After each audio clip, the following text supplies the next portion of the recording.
दोनों को करें शामिल।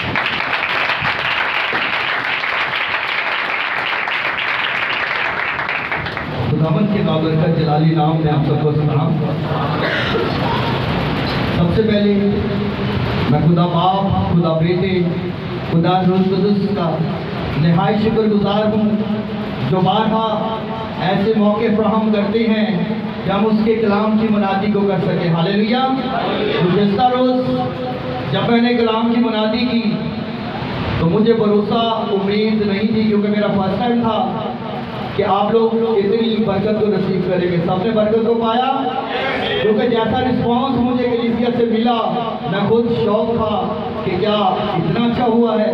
लेकिन ये सारा इज्जत, जलाल, ऑनर रूह कुदुस को जाता है। हालेलुया। क्योंकि कलाम बयान करता है बोलने वाले तुम नहीं बल्कि मेरे बाप का रूह है। Hallelujah, hallelujah, hallelujah. आए वक्त को ज़ाया किए बिना हम जिंदगी भर कलाम को खोलेंगे। ऐदे जदीद में दूसरा पत्रस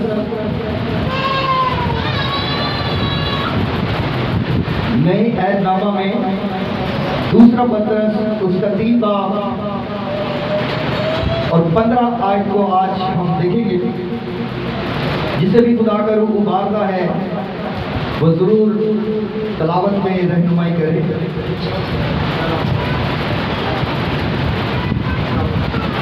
दूसरा पत्रस उसका 3 बाब और 15 आयत की तलावत आज हम करेंगे। शुक्र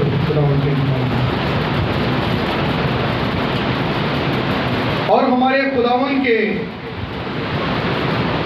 तहम्मुल को निजात समझो। चुनाचे हमारे प्यारे भाई पौलुस ने भी उस हिकमत के मुआफिक जो उसे अनायत हुई तुम्हें यही लिखा है और अपने सब पाक कलाम का पढ़ा और सुना जाना हम सब के लिए बाइस से बरकत ठहरे। आमीन। सब कहें आमीन। आज का हमारा टॉपिक है खुदा का तहम्मुल निजात बख्शता है। हालेलुया। सब एक दूसरे को बताएंगे ताकि सबके ज़हन नशीं हो कि टॉपिक क्या है, हम किस बारे में सीख रहे हैं। क्या है आज का हमारा टॉपिक? खुदा का तहम्मुल निजात बख्शता है। एक दूसरे को बताइएगा प्लीज। जिस तरह हमने कलाम मुकद्दस में अभी तलावत की दूसरा पत्रस उसका 3 बाब और 15 आयत जिसमें लिखा है और हमारे खुदावंद का तहम्मुल को निजात समझो। इस आयत के हम पहले हिस्सा पे ही आज बात करेंगे कि अगर तहम्मुल को मैं और ज़्यादा सादा लफ्ज़ों में आपके लिए बयान करूं तो तहम्मुल का मतलब सब्र भी आप बोल सकते हैं। तहम्मुल सब्र करना या बर्दाश्त करना। अगर हम इसको दोबारा पढ़ें और हमारे खुदावन के तहम्मुल को निजात समझो। जिनके पास कलाम मुकद्दस है वो देखिएगा, समझो के आगे चुनाचे लिखा है और उसके दरमियान में समझो और चुनाचे के दरमियान में एक डॉट है, यानी कि फुल स्टॉप है, जिसका मतलब है कि बात शक और शुबा में है। रसूल यहाँ कह रहा है हमारे खुदावन के तहम्मुल को निजात समझो।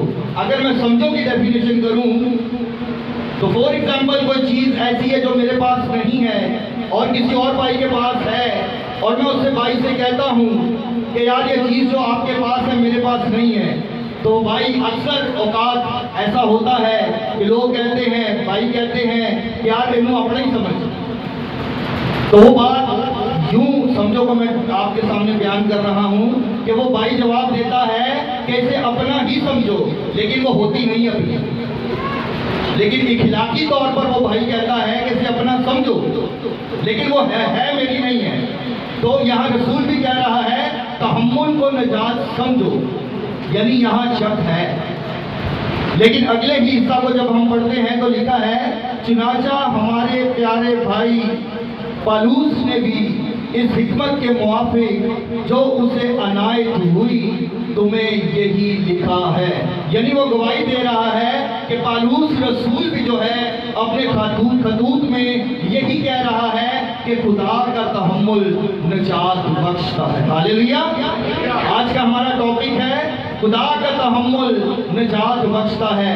और यहाँ मुकद्दस पतरस रसूल जो है वो इस बात की गवाही दे रहा है कि जब हम पालूस रसूल के खतूत को पढ़ते हैं तो उसको जो हिकमत खुदा की तरफ से मिली है वो भी यही बयान करता है कि खुदा का तहम्मुल निजात बख्शता है। लेकिन कैसे? आए हम कलाम मुकद्दस में से एक और हवाला देखेंगे, पैदाइश की किताब उसका 6 बाब और 14 आयत। पैदाइश 6 बाब और उसकी 14 आयत में कुछ इस तरह लिखा है, तू गोबर की लकड़ी की एक कश्ती अपने लिए बना, उस कश्ती में कोठरियां तैयार करना और उसके अंदर और बाहर राल लगाना और ऐसा करना कि कश्ती की लंबाई 300 हाथ और उसकी चौड़ाई 50 हाथ और उसकी ऊंचाई 30 हाथ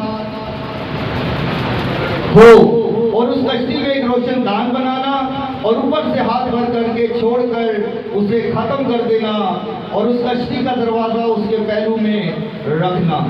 ये मुकद्दस नूह की स्टोरी है। आप इस सब लोग इस स्टोरी से वाकिफ हैं, इसलिए हवाला जात मैं ज़्यादा नहीं पढ़ाऊंगा। अब आप देखिएगा कि दुनिया मिटने को है, खुदा का मंसूबा तूफान लाकर बारिश लाकर तमाम दुनिया के खात्मा करने को है, लेकिन कलाम बयान करता है कि मुकद्दस नूह खुदा की नज़र में रास्तबाज है। हालेलुया। इसलिए उसे हुक्म दिया है कि अपने लिए कश्ती बना और दूसरा हुक्म ये दिया है कि उसमें तू और तेरा खानदान और हर तरह के जानदार, उनके नर और मादा, चरिंद परिंद सबको उस कश्ती में सवार कर। हालेलुया। अब यहाँ मुद्दत नहीं बताई जा रही कलाम मुकद्दस में, सिर्फ हुक्म बताया जा रहा है कि मुकद्दस नूह से खुदा ने कहा कि कश्ती बना। अब मुकद्दस नूह ने कश्ती बनाना स्टार्ट कर दी।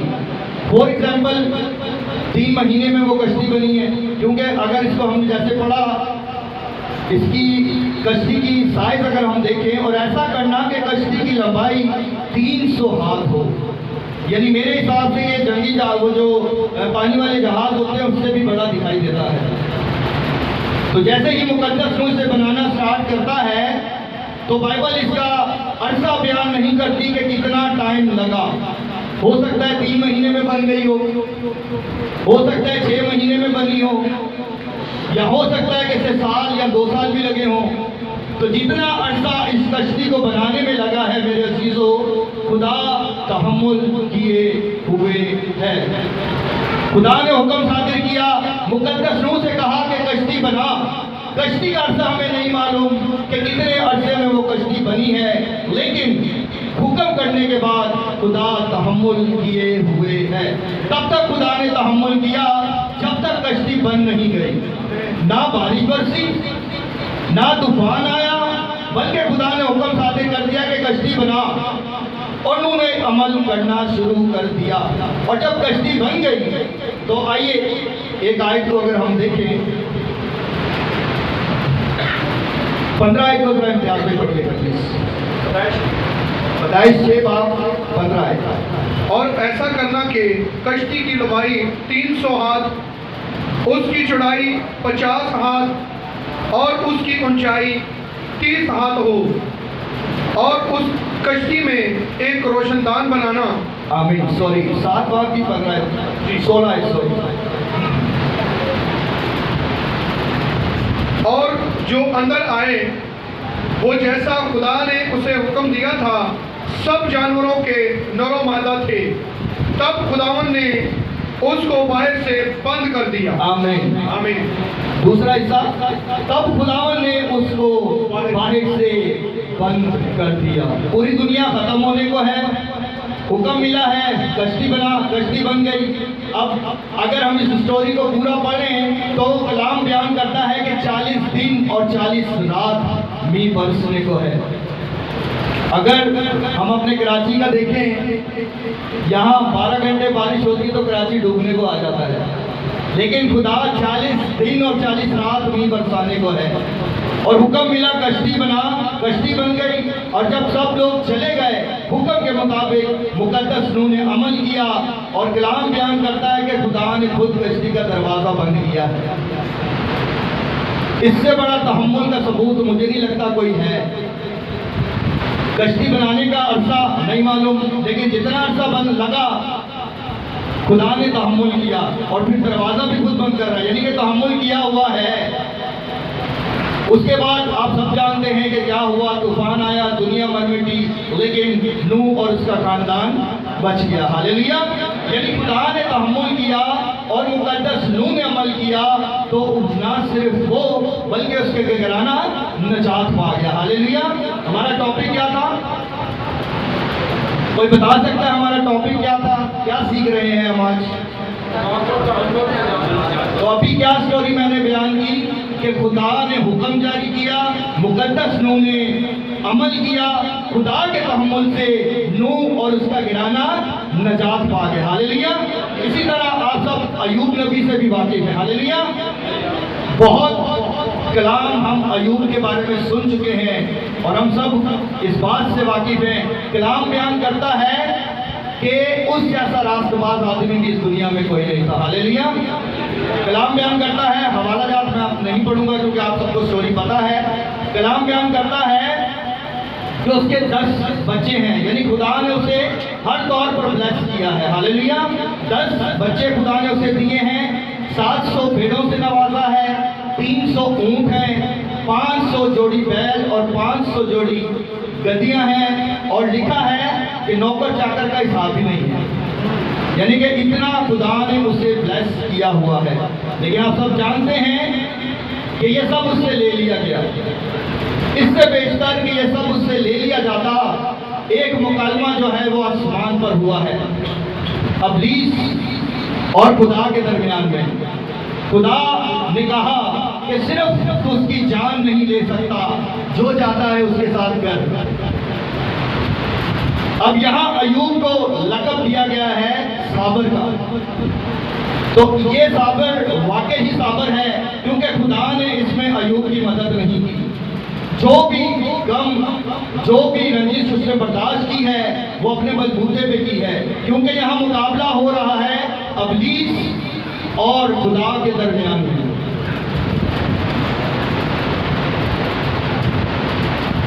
यहाँ मुकालमा हो रहा है इब्लीस और खुदा के दरमियान में। और खुदा ने उसे कह दिया है कि सिर्फ जान नहीं लेनी, बाकी जो दिल चाहता है कर। अब उसने भी कोई कसर छोड़ी नहीं है। 10 बच्चे कलाम बयान करता है छीन लिए, जितने नौकर चाकर थे सब गए। आप सब इस स्टोरी को अच्छी तरह से जानते हैं। हालेलुया। हालेलुया। अब खुदा मुकालमा करके इब्लीस के साथ ये बात करके कि जान ना लेना, बाकी जो दिल चाहता है कर, तहम्मुल से बैठ गया है और अय्यूब पे छोड़ दिया सब कुछ कि जो भी होगा देखते हैं कि उसकी तकफीर करता है या नहीं। लेकिन खुदा का भरोसा देखें अपने खादम पर, खुदा जानता है कि वो तकफीर नहीं करेगा। इससे बेशतर कि उससे 10 बच्चे ले लिए जाते, खुदा तहम्मुल किए हुए है। 700 भेड़ें उससे छीनी गई, लेकिन खुदा तहम्मुल किए हुए है। 300 ऊंट, 500 जोड़ी बैल, 500 गद्दियां ले ली जाती हैं, लेकिन खुदा तहम्मुल किए हुए है। आप सब जानते हैं कि वो बीमारी भी उससे आ गई, गुर्दे फेल हो गए और दाने निकल आए, यहाँ तक के महल से रोड पर आ गया है, लेकिन खुदा तहम्मुल किए हुए है। आज का हमारा टॉपिक है खुदा के तहम्मुल निजात बख्शता है। अब जरा देखिएगा कि इतना सब कुछ हो गया, लेकिन खुदा तहम्मुल किए हुए है। और आप सब इस स्टोरी से भी वाकिफ हैं कि उसके बाद जो हुआ कि खुदा ने उसे हर चीज में डबल दुगनी ब्लेसिंग अता की। हालेलुया। लेकिन खुदा ने तहम्मुल किया और अय्यूब नबी भी निजात पा गया। इसी तरह एक हवाला हम और देखेंगे, यूहन्ना की इंजील उसका 11 बाब और 6 आयत। ये स्टोरी है 3 बहन भाइयों की। आप सब इस स्टोरी से भी वाकिफ हैं। लाजर, मरियम और मार्था।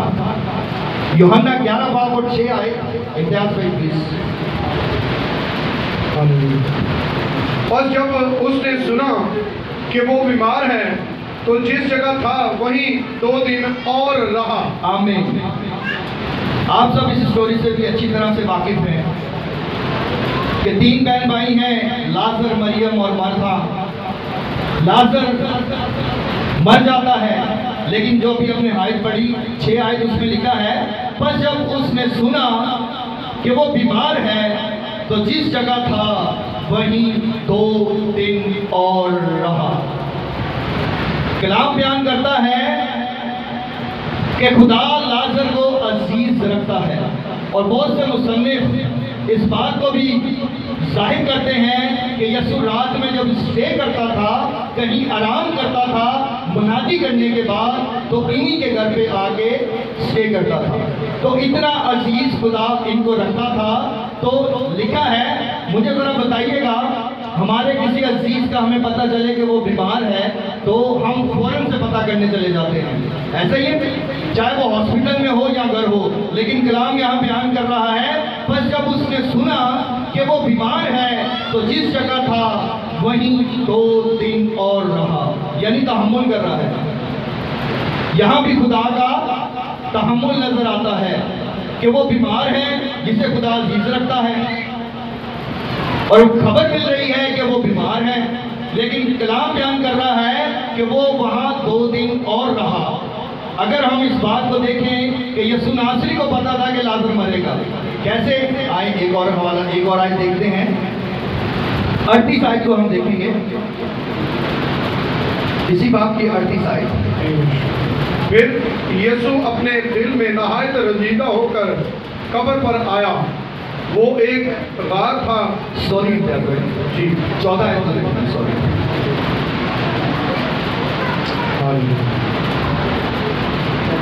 तब यीशु ने उनसे साफ कह दिया कि लाजर मर गया। आमीन।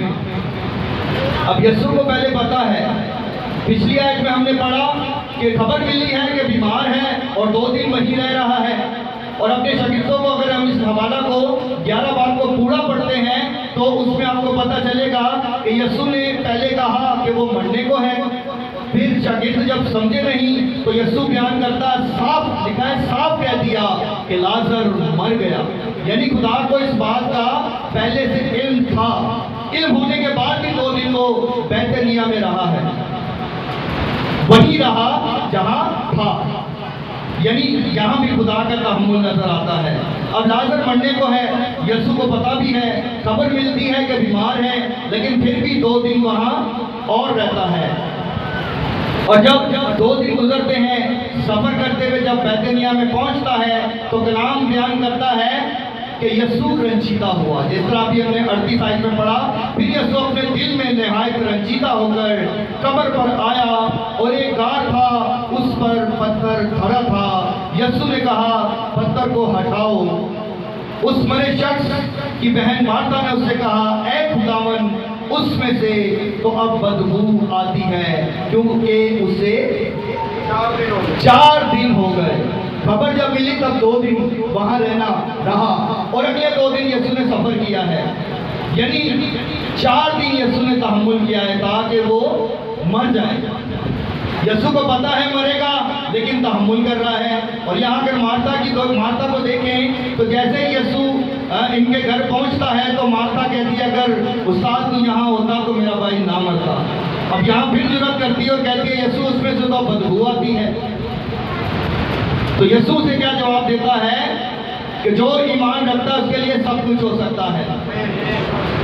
तेरा भाई जी उठेगा। उसने कहा, हाँ मैं जानती हूँ, क़यामत के रोज।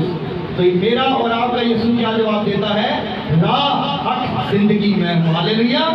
क़यामत और जिंदगी, हालेलुया, हालेलुया। अभी हमने पढ़ा कि जहाँ यीशु था, खबर मिली बीमारी की और 2 दिन और वहाँ स्टे करता है।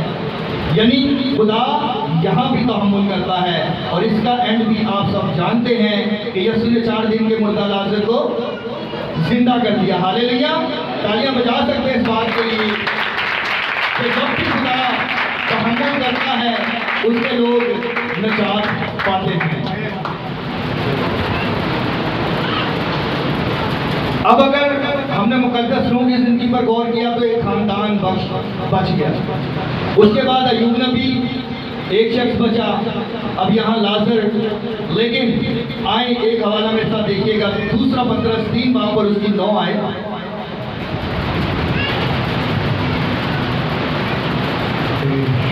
दूसरा पतरस 3 बाब और उसकी 9 आए। खुदावन अपने वादा में देर नहीं करता, जैसी देर बाज लोग समझते हैं, बल्कि तुम्हारे बारे में तहम्मुल करता है, इसलिए कि किसी की हलाकत नहीं चाहता, बल्कि ये चाहता है कि सबकी तौबा तक नौबत पहुंचे। आमीन।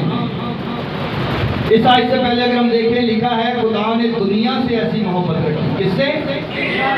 दुनिया से ऐसी मोहब्बत रखी। लेकिन जब खुदा तहम्मुल कर रहा है तो पहले एक खानदान बचा है, फिर अय्यूब नबी बचा है, फिर लाजर जिंदा हुआ है। लेकिन मैंने क्या कहा, खुदा ने दुनिया से ऐसी, खुदा पूरी दुनिया से मोहब्बत करता है। और यहाँ जो हवाला भी हमने पढ़ा कि खुदावन अपने वादों में देर नहीं करता, जैसी देर बाज लोग समझते हैं, बल्कि हमारे बारे में तहम्मुल करता है, इसलिए कि किसी की हलाकत नहीं चाहता। खुदा जब तहम्मुल कर रहा है तो पहले 8 जानें बची हैं, फिर 1 जान बची है, फिर अकेला लाजर बचा है। लेकिन यहाँ भी हमने पढ़ा कि खुदा किसी इंसान की हलाकत नहीं चाहता। तो जब खुदा पूरी इंसानियत को बचाना चाहता है, जब चाहता है कि वो खुदा किसी एक कौम, कबीला या सिर्फ मसीहों का नहीं है, बल्कि वो हर इंसान को बचाना चाहता है। हालेलुया। जब खुदा ने तहम्मुल किया तो आप लोगों ने सुना कि अब कैसे वो पूरी दुनिया को तहम्मुल करके बचा सकता है। बेटा एक ही है, उसे कुर्बान होने के लिए भेज दिया। इसलिए क्योंकि वो किसी इंसान की हलाकत नहीं चाहता। जब भी हमने पढ़ा कि खुदा किसी इंसान की हलाकत नहीं चाहता, तो कैसे ये हो सकता है कि खुदा किसी इंसान को मार दे? क्योंकि नूह की स्टोरी में अगर हम पढ़ते हैं तो खुदा ने कहा कि मैं इस तरह से कभी फिर दोबारा तूफान से पूरी दुनिया खत्म नहीं करूंगा। खुदा इंसान से मोहब्बत रखता है, इसलिए खुदा किसी की हलाकत नहीं चाहता। और जब पूरी दुनिया को निजात देनी है तो इकलौते बेटे को भेज दिया है, और ताकि पूरी दुनिया का कफारा हो, ताकि पूरी दुनिया जो है वो निजात पाए। अब जरा देखिएगा कि बेटा भी एक है और उस पर किस तरह से तशद्दुद हुआ है, उसकी मसलूबियत अभी गुजरे दिनों ही हमने मनाई है। हालेलुया। कांटों का ताज उसके सर पर रखा है, लेकिन खुदा तहम्मुल किए हुए है। हाथों पे कील ठोके गए हैं, लेकिन कलाम खुदा तहम्मुल किए हुए हैं। नेज़ा लगता है, लेकिन कलाम बयान करता है कि खुदा तहम्मुल किए हुए हैं। आप जानते हैं इस बात को, सब औलाद वाले हैं। क्या कोई बाप या मां बर्दाश्त कर सकता है? मैं तो कम से कम नहीं कर सकता। लेकिन यहाँ खुदा का तहम्मुल जो है वो मैं बयान कर रहा हूँ। आज का हमारा टॉपिक है कि खुदा का तहम्मुल निजात बख्शता है। जब ठट्ठों में उड़ाया जा रहा है तो खुदा तहम्मुल किए हुए हैं, इसलिए कि वो किसी इंसान की हलाकत नहीं चाहता। जिस तरह आज हमने देखा कि खुदा का तहम्मुल निजात बख्शता है, तो ये निजात जो है हर कौम, हर कबीला, हर रंग और नस्ल के लिए है। इसलिए उसने अपना बेटा भेजा ताकि पूरी दुनिया निजात को हासिल करे। हालेलुया। खुदा आज के इस कलाम से आप सबको बरकत अता करे। आमीन।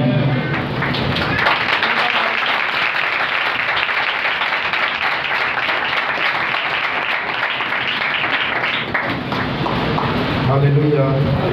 आइए सब अपनी आंखों को बंद करेंगे और इस कलाम